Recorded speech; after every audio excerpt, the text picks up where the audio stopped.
मेरे प्यारे देशवासियों, कल जन्माष्टमी का महापर्व भी है। जन्माष्टमी का यह पर्व यानी भगवान श्री कृष्ण के जन्म का पर्व। हम भगवान के सब स्वरूपों से परिचित हैं। नटखट कन्हैया से लेकर के विराट रूप धारण करने वाले कृष्ण तक, शास्त्र सामर्थ्य से लेकर के शस्त्र सामर्थ्य वाले कृष्ण तक, कला हो, सौंदर्य हो, माधुर्य हो, कहाँ कहाँ कृष्ण है। लेकिन ये बातें मैं इसलिए कर रहा हूं कि जन्माष्टमी से कुछ दिन पूर्व मैं एक ऐसे दिलचस्प अनुभव से गुजरा हूं, तो मेरा मन करता है मैं ये बातें आपसे करूं। आपको याद होगा, इस महीने की 20 तारीख को भगवान सोमनाथ मंदिर से जुड़े निर्माण कार्यों का लोकार्पण किया गया है। सोमनाथ मंदिर से 3-4 किलोमीटर दूरी पर ही भालका तीर्थ है। ये भालका तीर्थ वो है जहां भगवान श्री कृष्ण ने धरती पर अपनी अंतिम पल बिताई थी। एक प्रकार से इस लोक की उनकी लीलाओं का वहां समापन हुआ था। सोमनाथ ट्रस्ट द्वारा उस सारे क्षेत्र में विकास के बहुत सारे काम चल रहे हैं। मैं भालका तीर्थ और वहां हो रहे कार्य के बारे में सोच ही रहा था कि मेरी नजर एक सुंदर सी आर्ट बुक पर पड़ी। यह किताब मेरे आवास के बाहर कोई मेरे लिए छोड़कर गया था। इसमें भगवान श्री कृष्ण के अनेकों रूप, अनेकों भव्य तस्वीरें थी। बड़ी मोहक तस्वीरें थी और बड़ी मीनिंगफुल तस्वीरें थी। मैंने किताब के पन्ने पलटना शुरू किया तो मेरी जिज्ञासा जरा और बढ़ गई। जब मैंने इस किताब और इन सारे चित्रों को देखा और उस पर मेरे लिए एक संदेश लिखा, तो वो जब पढ़ा तो मेरा मन कर गया कि उनसे मैं मिलूं। जो ये किताब मेरे घर के बाहर छोड़ के चले गए हैं, मुझे उनको मिलना चाहिए। तो मेरी ऑफिस ने उनका संपर्क किया। दूसरे ही दिन उनको मिलने के लिए बुलाया और मेरी जिज्ञासा इतनी थी, आर्ट बुक को देख करके, श्री कृष्ण के अलग अलग रूपों को देख करके, इसी जिज्ञासा में मेरी मुलाकात हुई जदुरानी दासी जी से। वे अमेरिकन हैं, जन्म अमेरिका में हुआ, लालन पालन अमेरिका में हुआ। जदुरानी दासी जी इस्कॉन से जुड़ी है, हरे कृष्ण मूवमेंट से जुड़ी हुई है और उनकी एक बहुत बड़ी विशेषता है, भक्ति आर्ट्स में वो निपुण है। आप जानते हैं, अभी 2 दिन बाद ही 1 सितंबर को इस्कॉन के संस्थापक श्रील प्रभुपाद स्वामी जी की 125वीं जयंती है। जदुरानी दासी जी इसी सिलसिले में भारत आई थी।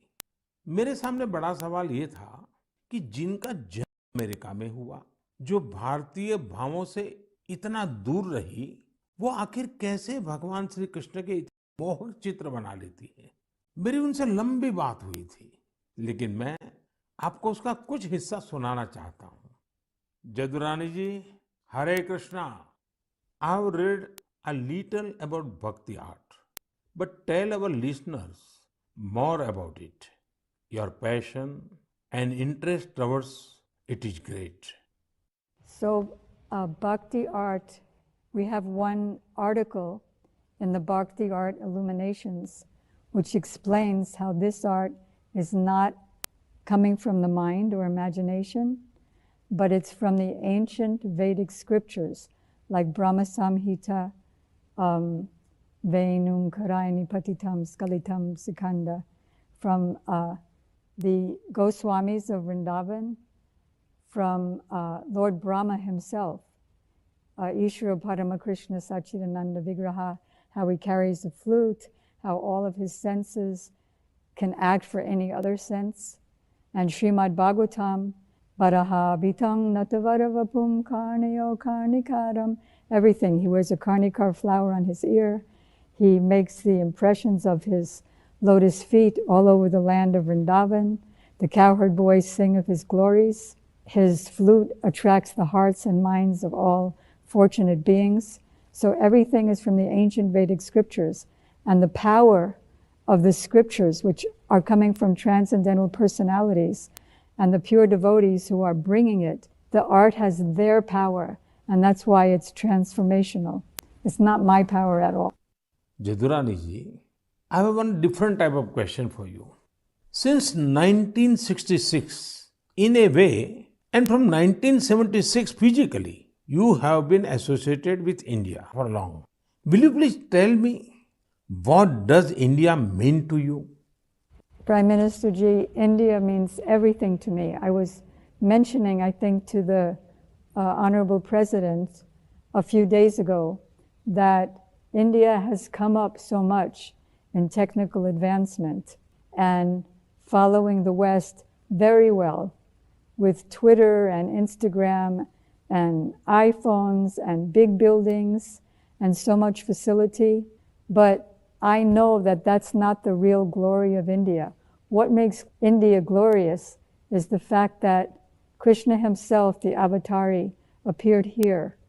And all the avatars appeared here. Lord Shiva appeared here. Lord Ram appeared here. All the holy rivers are here.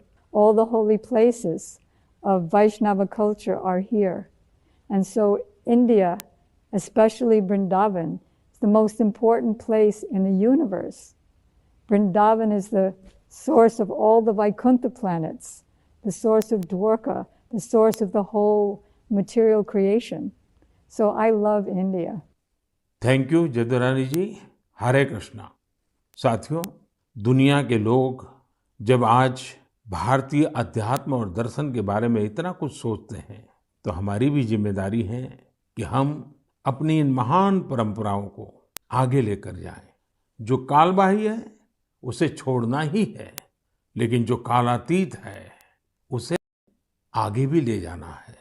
हम अपने पर्व मनाएं, उसकी वैज्ञानिकता को समझें, उसके पीछे के अर्थ को समझें। इतना ही नहीं, हर पर्व में कोई न कोई संदेश है, कोई न कोई संस्कार है। हमें इसे जानना भी है, जीना भी है और आने वाली पीढ़ियों के लिए विरासत के रूप में उसे आगे बढ़ाना भी है।